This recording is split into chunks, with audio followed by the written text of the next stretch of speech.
Hello, everyone, and thank you for joining us for this virtual book launch for WorkforceRx, Agile and Inclusive Strategies for Employers, Educators, and Workers. We'd like everyone to put their name and organization in the chat so we all have a sense of who's here today. And now I'm pleased to welcome our host, the CEO of Futuro Health and author of WorkforceRx, Ton-Quinlivan.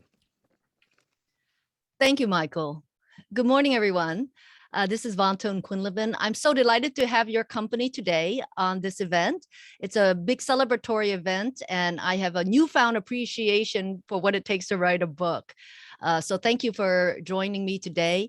And I'm also super delighted to have a fabulous group of colleagues and friends who have also joined me today, whom I will introduce a little bit later on. Let me take a moment to do a call out to the Futuro Health team who has been sponsoring these book launch sessions. Proceeds from the book are donated to Futuro Health's nonprofit mission. And so just so you know, the mission of Futuro Health is to increase the wealth and health of communities by growing the largest network of allied health workers in the country, starting right here in California. There has never been a more important time to make sure that we have the frontline workers that we need for the care that we all want. So now let me go ahead and transition into the book itself, WorkforceRx. Some folks ask me, why have I written this book and why this book now? And the answer is the numbers. Look at the numbers, 8.4 million unemployed and 10 million job openings, 8.4 million unemployed and 10 million job openings. And actually that number of 10 million has gone up since the date of this Washington Post article. The pandemic has really wreaked havoc on our labor market, which already was in turmoil beforehand. You know, workers can't find jobs, employers can't find workers. Really, we need our nation to have all our engines revving to connect people with the right skills for the right jobs, connecting people with the right skills for the right jobs. And there's no more perfect time than to get these workforce development strategies and these proven playbooks out, since we do not need to start from scratch and we can be working together in collaborative ways to build upon each other's good works. This is a moment in time when I'll borrow a phrase from former colleagues, where you cannot post and pray, where you don't want to post and pray that there's a talent pool on the other end. And so there are many strategies that are proven that can be employed in order to ensure that you have the talent pool when you make that job posting. Let me go into a little bit of detail on how the book is structured. Each chapter, and there are 10 chapters, is structured in accordance to challenge and solutions. So you see chapter 1 and chapter 2, for example, talking about the fire hose and the garden hose, which is the conundrum that many employers ask, is why don't I get what I need from the education system?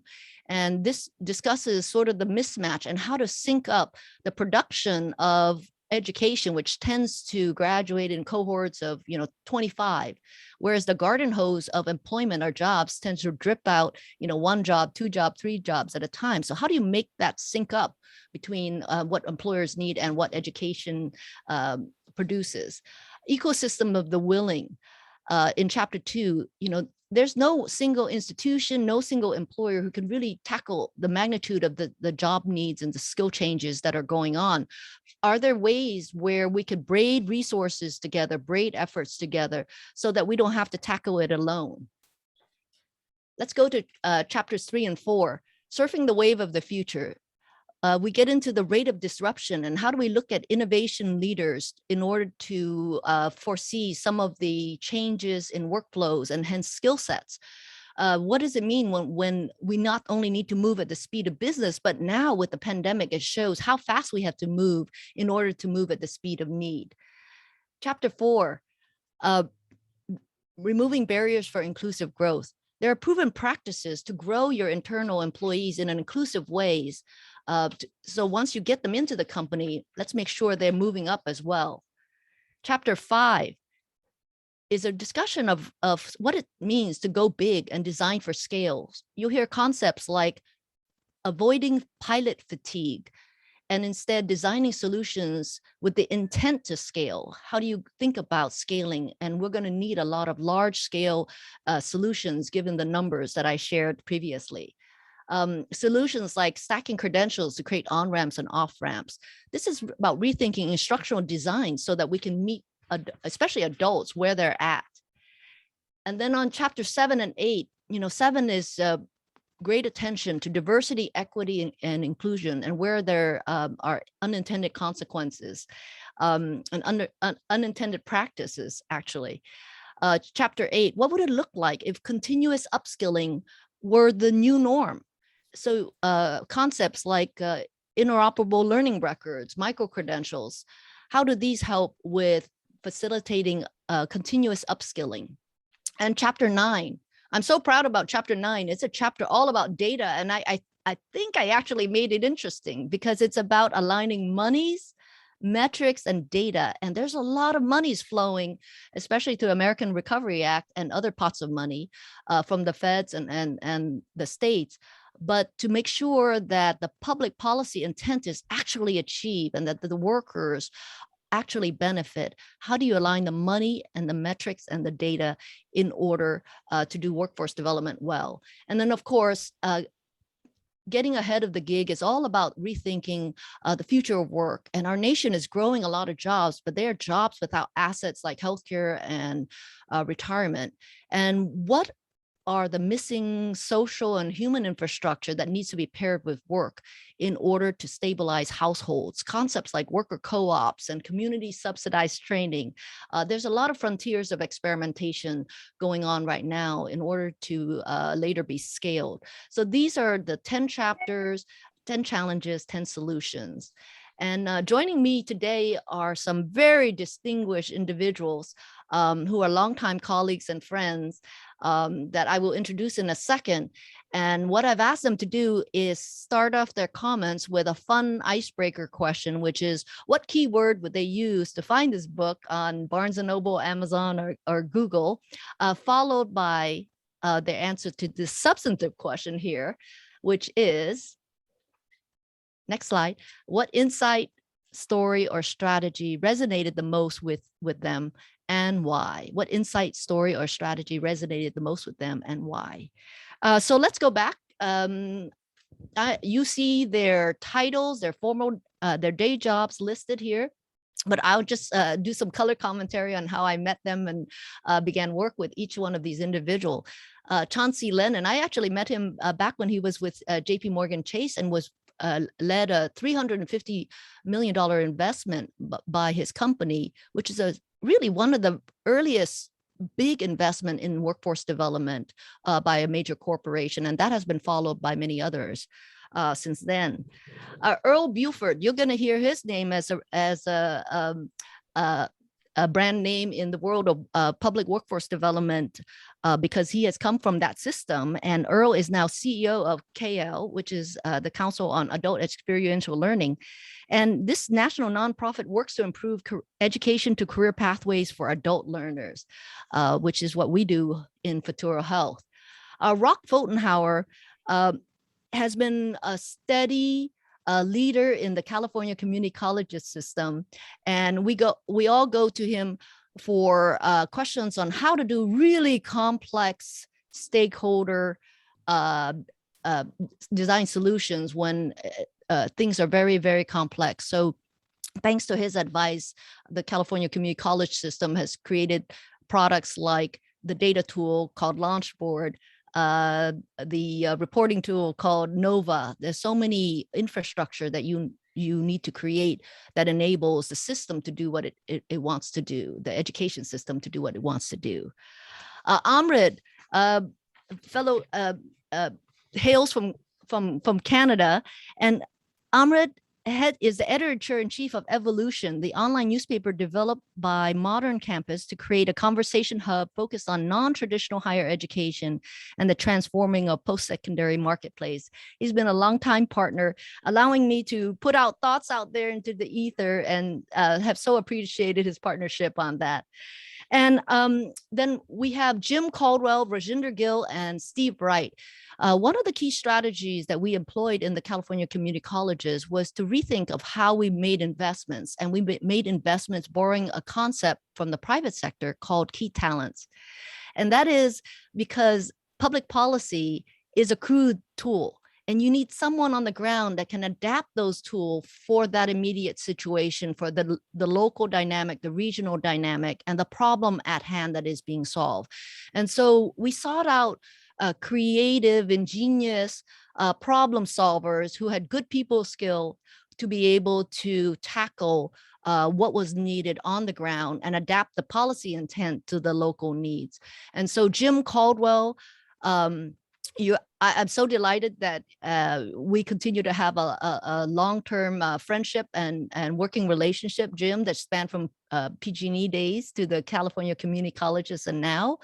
Rajinder Gill was an entrepreneur that we found who so passionately believed in what is called soft skills, interpersonal skills, 21st century skills, that she was able to scale her work from 10 colleges, from one college to 10 colleges to 20 to 60 and then 85 plus in terms of adoption.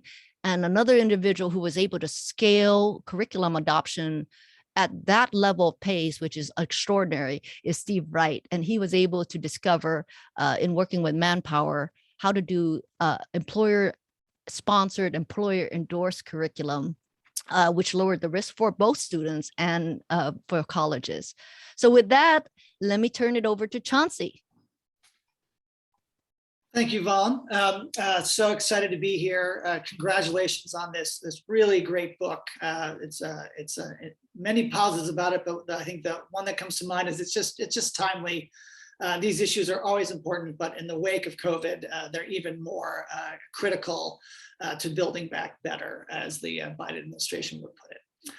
So your first question, I don't have a great answer to that, but I want to avoid using the word workforce, largely because I feel like that is kind of our insider, a kind of version of an insider term that doesn't travel all that well. So I would say, let's call this a book that we would describe it as education and training strategies.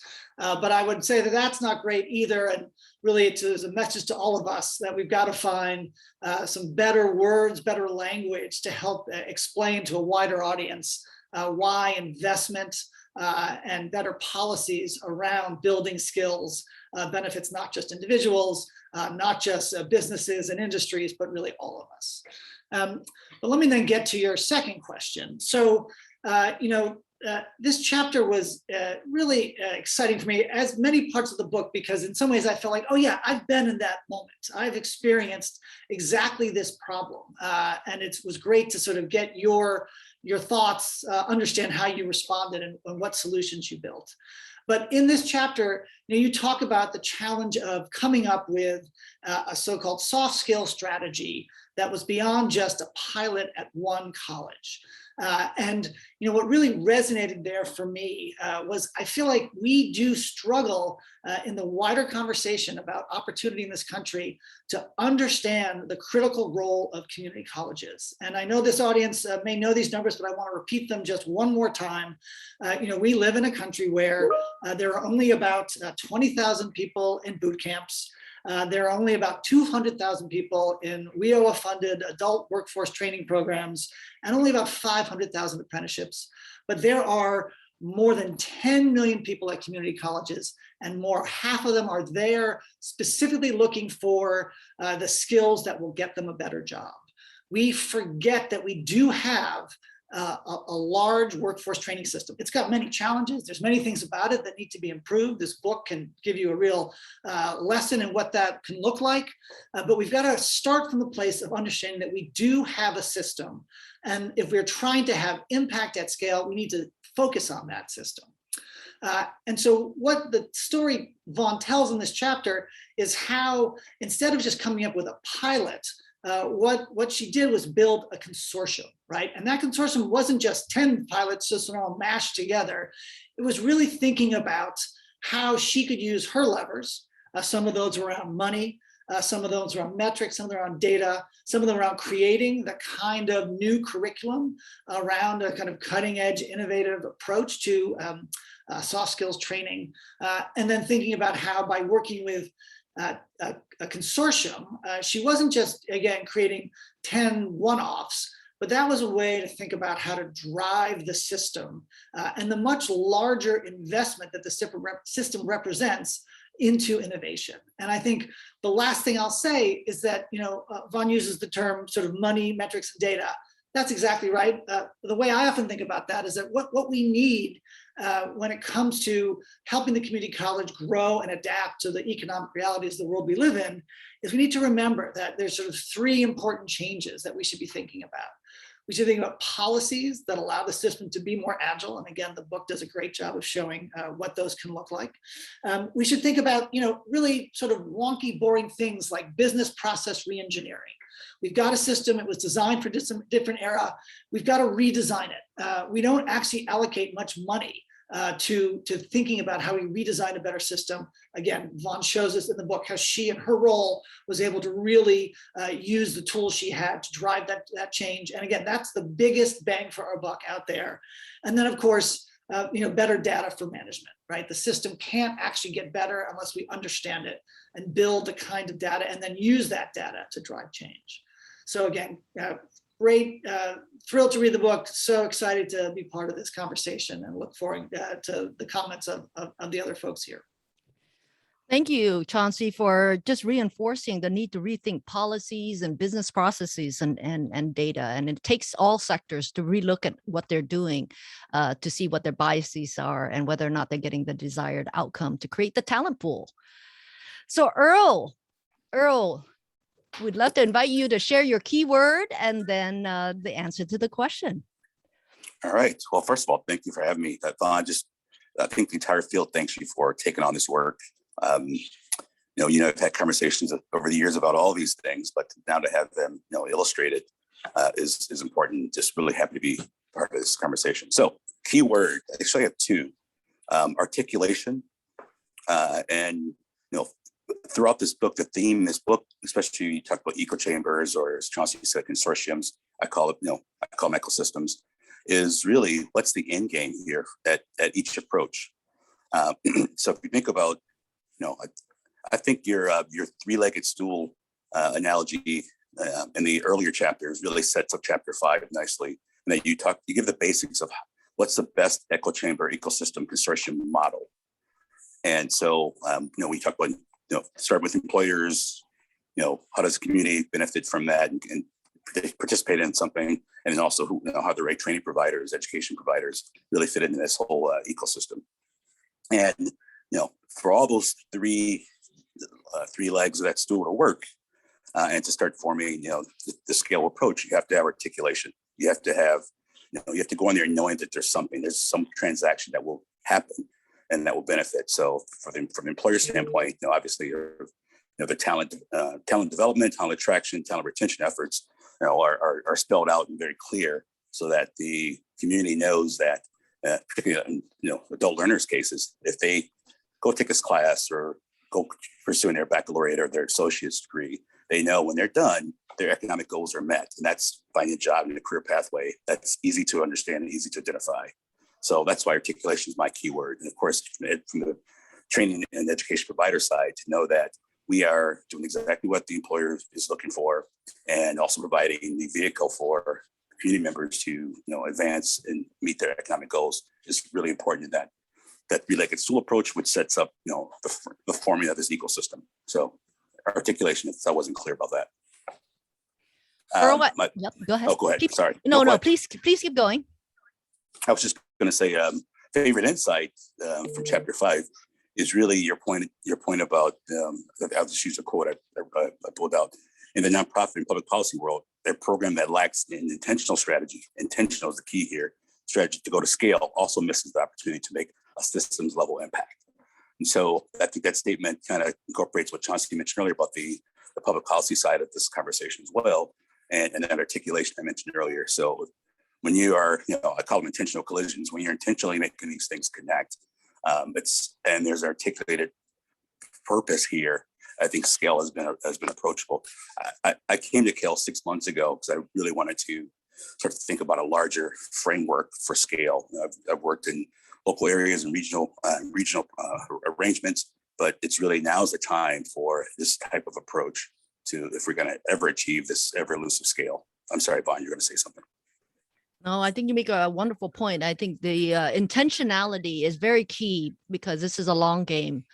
These are a complex system that Chauncy has laid out and that you have lived in. And so we have to stay the course when we want a change to manifest. So thank you, Earl. All right. Next up, Rock. Well, I also had difficulty finding the right word or words that could serve as a tag. And I agree with Chauncy that we sort of lack the vocabulary, I think, to communicate these kinds of ideas to the general public. So mine is more of a phrase. It's workforce pathways to prosperity. This book, just as Chauncy said, is so timely. I felt very timely personally, just for me. I've been working in the workforce, community college workforce development space for a long time. And most of the challenges that we face now have been with us for as long as I can remember. And Vaughn, you made just extraordinarily successful movements in helping our system address these challenges and really reconfiguring how we're resourced in ways that I think will enable us to increasingly move at what you, the phrase that you use in the book that I really like is the speed of need. But COVID has just made that need so much more apparent, that the chasm separating the populations that we serve and the work that pays livable wages really requires us, I think, to substantially reconfigure how we deliver education. And it requires us to form partnerships with other systems. We can't and shouldn't be bridging this chasm alone. All of us, our institutions, and certainly the populations we serve will be much better served if we can work together. But making these kinds of changes is hard, of course, and it requires conversation. It's not solitary work. Yet COVID's really made those kinds of conversations much more difficult to have. And this book, reading it, felt to me like an extended conversation with somebody who's deeply knowledgeable about the kind of work that we're doing. And that's a conversation that I just really needed. I finished the book last night and I found myself really looking at all of the things that I'm doing and thinking, what would Vaughn do? What I got out of this was a mindset that it was both the playbooks, but the accumulation of those, which I think constitutes sort of a change maker's mindset. And that I think is just so valuable to us right now, to have a book that really outlines both a set of strategies, but also just a way of thinking about how to approach these. As usual, I think you've sort of identified what is it that is needed right now and provided it. And this book really does that. So I thank you for the book. And I'm got this phrase stuck in my head now, this acronym WWVD, what would Vaughn do? I love that, Rock. And I love this phrase, change maker mindset. I think you need to write that book, Rock. With that, let me turn it over to Amrit. Hi, everyone. Well, thank you, Vaughn, so much for inviting me to be part of this event. This again, it's just an incredible piece of work. I'll join the chorus on that, and happy to be batting cleanup here for chapter 5. So in terms of keywords, I think one thing that kept jumping out at me as I read the chapter was the idea of sort of higher ed for real life, or higher ed like HIRE. It's the idea of how do we connect our post-secondary ecosystem and programming to the needs of folks on the ground who are looking for pathways into careers. And as an industry, we have really, really struggled to close that gap, arguably since sort of the early 90s, maybe even early into the 80s. It's not an area that we're particularly strong in. And it's somewhere where, as I think about the ideas that are being laid out, especially in chapter 5, also in chapter 6, around connectivity with the labor market, around innovating credentialing types and credentialing approaches, there seems to me to be a pathway toward that kind of re-engineering or reinvention of the post-secondary space through creative credentialing, and importantly through collaboration between I guess the traditional main campus and continuing or workforce education divisions. These are divisions that have been pioneering work in labor market relevant programming and credentials for decades.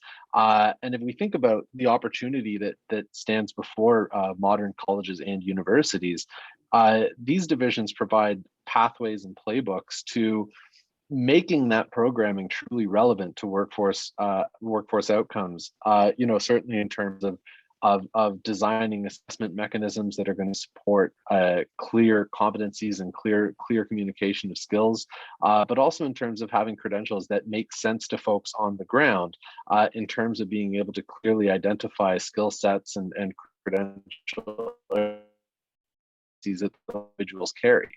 I remember I was having a conversation a little while ago with David Scalable, who's now the president at Excelsior College, and he was pioneering the work and competency-based education that was happening in Wisconsin.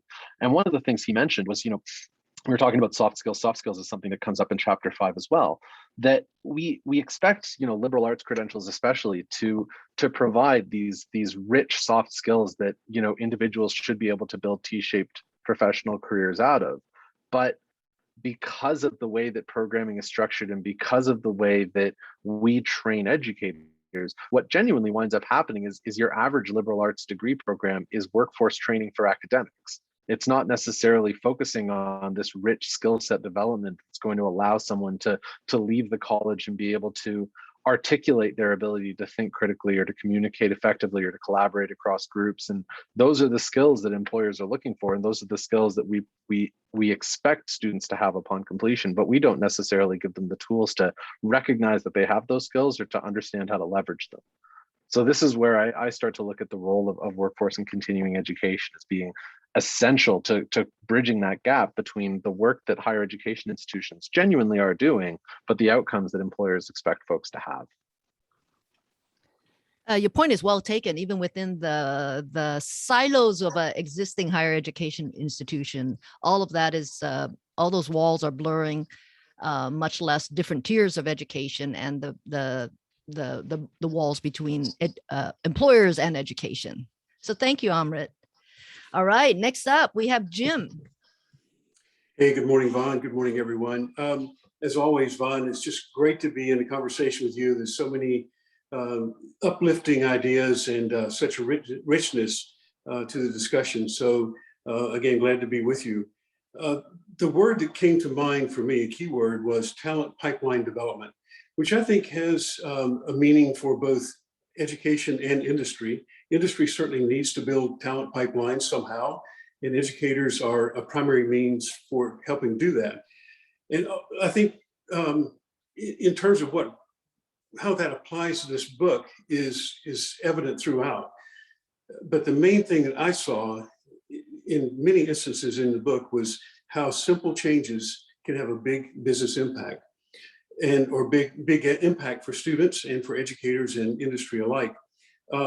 And I think just shifting the focus slightly toward talent pipeline development, which is a phrase I've heard you use for the 12 years I've known you now, it is really an interesting context within which to view the workforce development function. I also think that you've done something really amazing here in the book, in that you talk about ecosystems, and the one that I resonated with the most was the employer faculty ecosystem, where there's a richness of exchange of ideas beyond the normal advisory groups that a lot of faculty have on their as part of their curriculum, and building out to a regional labor market, including multiple colleges on a regional basis, including the executive level of employers on a regional basis, so that you get a different viewpoint of what the needs are of the industry folks. And that then lends itself to, if you can support that over a period of time, build a collaborative that is focused on that, it seems to me like, at least my experience has been, that really pays off. That you begin to align your curriculum with the needs of industry. You began to develop a system of stackable credentials along, a much broader career map. For example, a matrix of occupations and progression levels within those occupations, and then the foundational level where you start all that, and then what are the on-ramps and off-ramps into each of those careers. And those are really important concepts for educators and for employers to work together on and to build the talent pipeline that they need.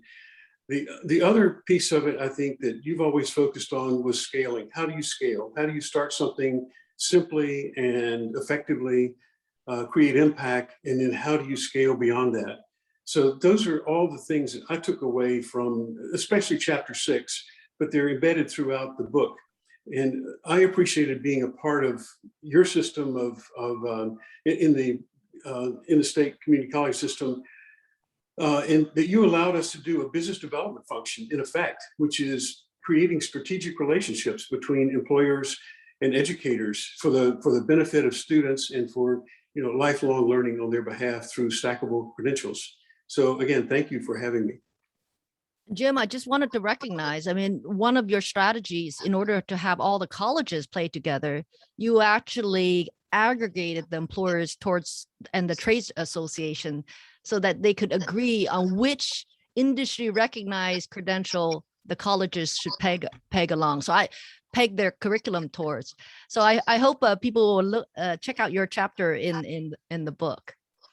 Next we have Rajinder. Hi, thank you so much for having us, Vaughn. So when I was thinking about the keywords that I would use to search for this book or encourage someone to search for it, obviously from my frame of reference, I definitely look for soft skills, but then also achieving scale. People do talk about scale a lot, and you need a guidebook for how you're going to do that. So when I was going through the book, and especially with chapters 5 and 6, the things that really struck me, one was when you initially introduced the concept of how important it is to have someone who kind of gives you a chance or believes in you when you have a program that you're interested in starting. And so you certainly did that for my mentor, Amy Schultz, and I, when we let you know that we were doing this small pilot in a rural area of soft skills. And you gave us the directive to go ahead and say, okay, we'll look at getting 10 colleges together that are willing to do this with you. And the phrase that you use in the book that I think a lot of people, and I heard on the panels yesterday, resonated with was the ecosystem of the willing.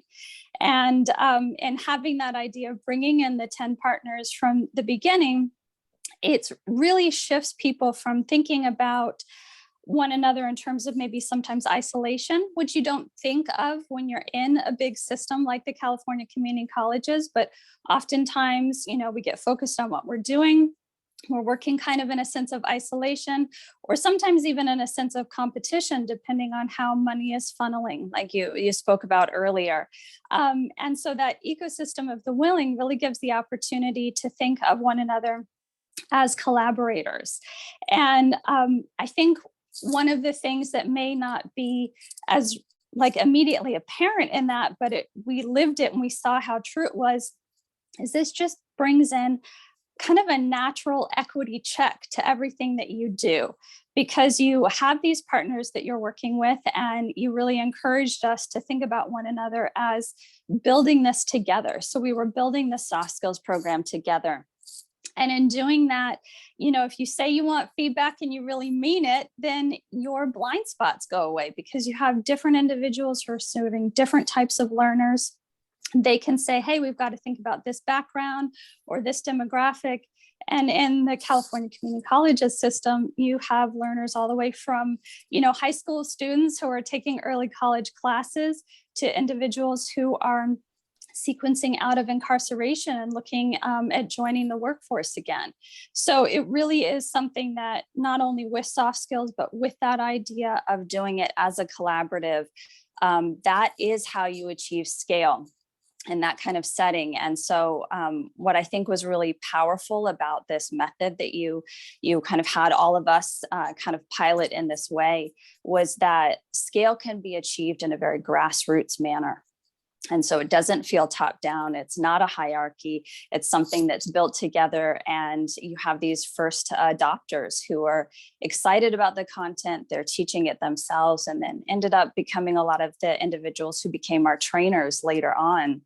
So there really is that, kind of final component that I resonated with in what you were talking about, is that especially when we're focused on skills and those interpersonal skills, the soft skills, it is something that builds people's confidence as well as builds their ability to be employable. So that's all the way from the instructors who are teaching it to the students who are going through it. And I think that that's a very powerful approach to take when you're talking about workforce development in general, is how does it become a we activity rather than a me activity? And that just naturally builds those ecosystems that you talk about. So I think that it was just a really powerful way of being able to give individuals who read these chapters kind of a step-by-step approach to taking a program to scale. And it works in a system, and it works when you are a startup like we are now with the Essential Skills program. So really very powerful tool. So yeah, Well, thank you. Thank you, Rajinder. And for the employers that are on this call, I mean, I think a point or subtext that isn't maybe not clear is that in a normal company, you have a hierarchical organization. Within academic institution, you have faculty that is the voice of the curriculum. And so if they buy into it and they're wanting to do it, then it goes forth. If they don't want to do it, it doesn't matter what the dean or administrators want. So because of that, it's really important to have, I think, what Rock calls like a marketplace, where you find who is willing to do, who has the capacity to do, who has the competency to do it. And if you as an employer are frustrated, like in the example of the welding example, if you're frustrated with your local institution, look around, because there are other institutions around that may have the interest, the competencies and the capacity at that moment in time. All right, Steve, you are our best for the last. Why, thank you very much. Well, Vaughn, I think the word scalable has come up a lot already, and that was my word too. So that's when you go last, you have to accept that. But I think that was the key. I remember when I first met you, you said, well, Steve, what do you do here? And I said I was doing a number of seminars on using social media and the internet for small businesses, maybe 12 businesses at a time, once a month. And you said, Steve, that does not scale. You need to think system-wide. And I'm like, what? So I think the illustration here is how do you take a former market researcher out of a tech company and have them address ICT workflows in the community college system? Because that's basically what you were dealing with, is like, who's this guy? So to me, because I worked in Verizon and GTE and a number of tech companies, and I'd seen lots of midlife people go through certifications and do that, I saw the community college playing an important role in helping that kind of skills acquisition. But to answer the scalability question, it was like, what certifications are relevant to the greatest number of students for the greatest number of job opportunities? And it was a metrics question. And really the opposite of that question is the realization that if you didn't get it right, you could achieve scale doing the wrong thing. So, I mean, there's a very important step there where you make sure that you've got it right, which is where we interviewed the placement agencies like Manpower played such an important role. I talked to certification market research teams. I joined the IT Certification Council. I paid for a 400 small business survey on needed skills. We did focus groups with industry associations like the Microsoft Channel Partners. And I interviewed many corporate hiring executives, and they all helped endorse a number of pathways. And then later on, helped hire along those pathways, and those pathways aligned with industry certifications. And so we turned around then and shared that with the community college system, the faculty, and everybody else. And I think they really liked it. We achieved at one time 80% of the colleges had courses on the business information worker pathway. The IT technician pathway was a little less because not every college offers that, but they were good. And I think for a while we achieved scale, but then it comes to the problem you mentioned about the faculty. There's something in the community college system that resists scale. And perhaps what we really need to achieve beyond scale is consensus, because inevitably what happened to these pathways is, they got customized for this college or that college. So it was all integrated into what they did. But the idea of scale is you wonder. I think, and we saw these pathways get absorbed into Calbright college offerings. IBM talked to me at length and incorporated them in their new collar jobs initiatives, and you said that yourself in the book that in Futuro you use some of this model in identifying the certifications for the healthcare worker. I think the enduring concept of the scalability seems to be that all educational platforms, inside or outside the community colleges, can play part of a certification-based pathway, and it's beginning to look like students will be amassing digital credentials, which they will array on their LinkedIn profile, and that replaces the transcript. And but scale is happening. The question is, are we ready for it? And so I think that's another way to kind of look at the scale question. But I love that you surfaced all these issues in the book. It was like memory lane, going back and finding out all this stuff. And that in some cases, like, oh, so that's what Vaughn was thinking when she did that. And I really appreciate the fact that you took the time and effort to capture all this, Vaughn. Well, thank you for all the work that you've done, Steve. And I love that you laid out how much work you did to do the diligence. And one of the things we found out from colleges as we were doing our transformational policy changes was that colleges felt they didn't have enough resources to do the kind of diligence that you talked about. And so if there were coordinated efforts to do that diligence that could be shared more broadly, they greatly appreciated it, because then it was a lighter load on each local college, each local faculty, and lowered the risk of investing in a new program. So with that, we are now going to wrap up our 45 minutes together. I invite anybody that's on the Zoom right now, if you have a keyword that we haven't talked about, please share it in the chat. We would love to hear from you. And let me flip to the next slide. We would love your help to spread the word. The issues are big, as you saw in the numbers, and we need to get these playbooks and strategies out there. So please pass the word along to your friends and family. Fortunately, WorkforceRx has had a good start on Amazon, hitting a number of bestseller lists as well as hot new release lists. So thank you for your help in advance to get the word out. And if you have a chance to pick up the book, please consider writing a review. There's no better gift to an author than to have the book reviewed. And it's super simple. If you just go down to where the stars are, you see a place called Write a Customer Review. You hit that, add a tagline, headline, 1 or 2 sentences, and then press submit. I would so greatly appreciate a review from you as you skim through this book. And then lastly, let's make sure that we can stay connected and up to date. We have a podcast by the same name called WorkforceRx with Futuro Health that's available at any of your normal podcast listening stations. And we feature innovators and thought leaders who are just really exploring and on the frontier of thinking through how do you future-proof the workforce. And so check out futurohealth.org/podcast. Hope to see you there. With that, I would like to once again thank all of my friends and colleagues that came today to join me in this celebratory moment as panelists. Thank you very much. Yay. And I want to thank all the folks in the audience who were able to join us in this moment in time, in this celebration. Thank you and have a great day.